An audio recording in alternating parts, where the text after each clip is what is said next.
Give someone a fish and they'll eat that day. Teach them how to catch a fish and they'll never go hungry. Proverbs like this remind us how learning skills helps to move us towards self-reliance. This is never more true than with critical thinking. Memorize the solution to a problem and you may master that particular problem. Improve your critical thinking and you'll give yourself the tools to create your own effective solutions to a multitude of unfamiliar problems. Critical thinking refers to a diverse range of intellectual skills and activities concerned with evaluating information as well as our own thought in a disciplined way. When we're willing and able to examine our own capability as thinkers, acknowledging problems and weaknesses, this can help us refine our thought processes so that we learn to think and assess information in a more comprehensive way that increases our ability to identify and reject false ideas and ideologies. Critical thinking isn't just thinking a lot. A person may spend a great deal of intellectual energy defending a flawed position or pursuing a question that actually needs reformulating before progress can begin. If they never examine possible flaws and biases behind their approach, that's not thinking critically. We must want to be better at thinking, to pinpoint and minimize any biasing influence on our thought from culture and upbringing, to seek out and be guided by knowledge and evidence that fits with reality, even if it refutes our cherished beliefs. Indeed, when we think critically, beliefs tend not to be cherished, but held on the understanding that if they're shown to be unfounded, a change of position is the most appropriate response. Critical thinkers cultivate an attitude of curiosity and eagerness to widen their perspective and broaden their knowledge, and they're willing to do the work required to keep themselves properly informed about a subject. They recognize that explanations must actually explain and be testable to be worthy of serious consideration, and that legitimate theories clearly define the circumstances in which they'll concede defeat.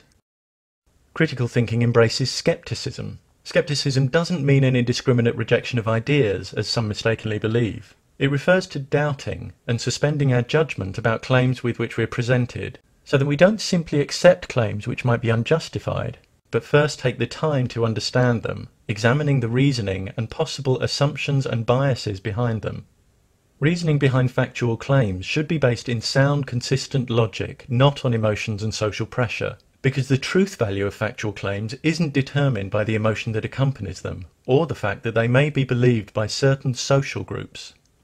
Sometimes people try to persuade us that reason has no value, but that's an untenable position.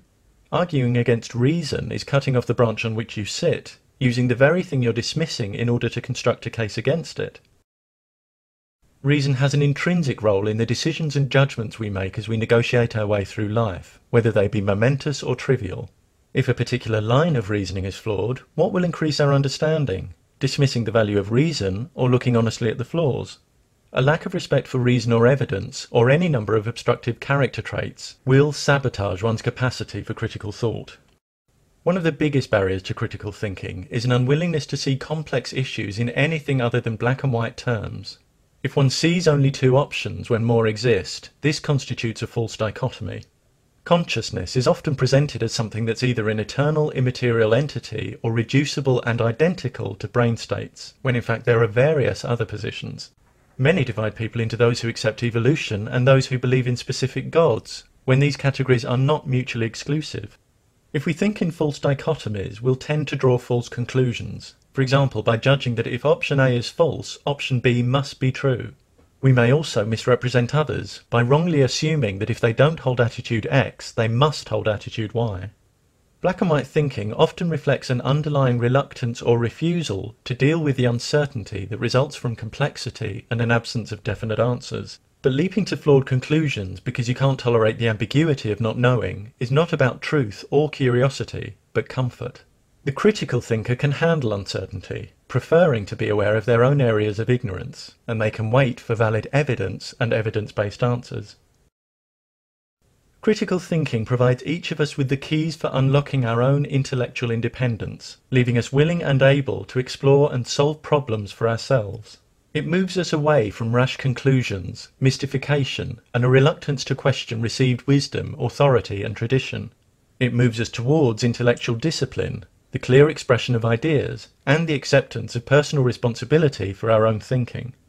Communities in which individuals are eager to acquire and apply the best knowledge and reason in all fields, and willing to acknowledge and correct flaws in their own thinking, are better equipped to create more profoundly effective solutions to the challenges we face in living and living together. When we teach and encourage critical thinking, we empower individual lives and invest in our collective future.